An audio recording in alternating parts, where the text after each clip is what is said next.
It is my pleasure to welcome His Excellency, Mr. Philip Davis, Prime Minister of Bahamas. Your Excellency, you have the floor. Thank you, Mr. President. Your Excellencies, this past summer at the Olympic Games, a young Bahamian woman and a young Bahamian man outran the competition to become gold medal winners in their 400-meter races. Our runners had the discipline and drive to work towards long-term goals. Our runners had the courage and determination to overcome every obstacle. And our runners had the ambition to believe, yes, they would succeed despite the odds. Colleagues, we must do the same to ensure that this gathering succeeds in a way that the prior 25 such meetings did not. We in the Bahamas will do what we can, but the limits of our nation's effort can accomplish are stark. We cannot outrun your carbon emissions. We cannot outrun the hurricanes, which are growing more powerful. And we cannot outrun rising sea levels as our islands disappear beneath the seas.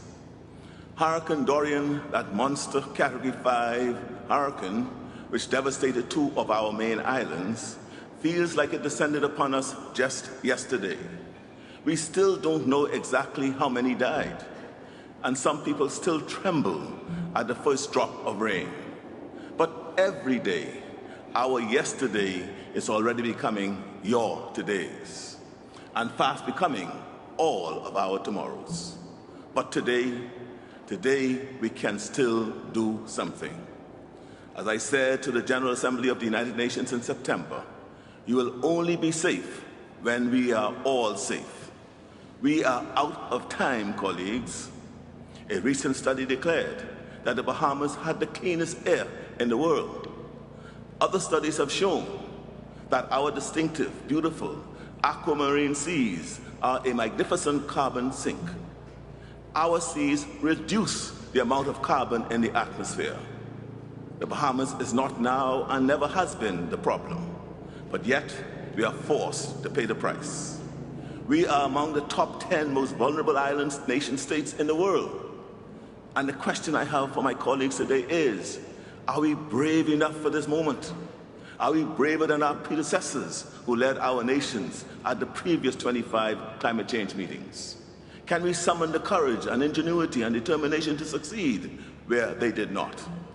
Promises and agreements are easy. Action, specific concrete policy changes, is a lot harder. Action requires courage. Every leader before us has postponed until tomorrow what needed to happen yesterday. And now tomorrow is here today, and countries like mine are out of time. Your support by financing and technology transfer are needed urgently so we can rebuild for resilience. Without change, if we are lucky, we will become refugees. Without change, if we are unlucky, then we will be left to the mercy of future Hurricane Dorians. More of my people will die. More will be left traumatized and homeless. People will be forced to flee, but flee to where? These are my neighbors, my family, and friends. My plea is both urgent and deeply personal, and I make it on behalf of all humanity. My friends, look outside. Our hurricanes are your fires and floods. Our hurricanes are your landslides and drought. Morally and ethically, it has to be beyond imagination and conscience that we do so little until it becomes too late. Please, do what is needed, not what you can get away with. Turn promises and agreements into action. Don't hide behind buzzwords and hazy assurances. Don't let the failures of the past limit our ambition for the present. Have the courage to acknowledge that failure today will lead directly to destruction for humanity tomorrow. Like Bahamian gold medal winners, today we still have the chance to win the race against time and outrun the impact of climate change. I thank you.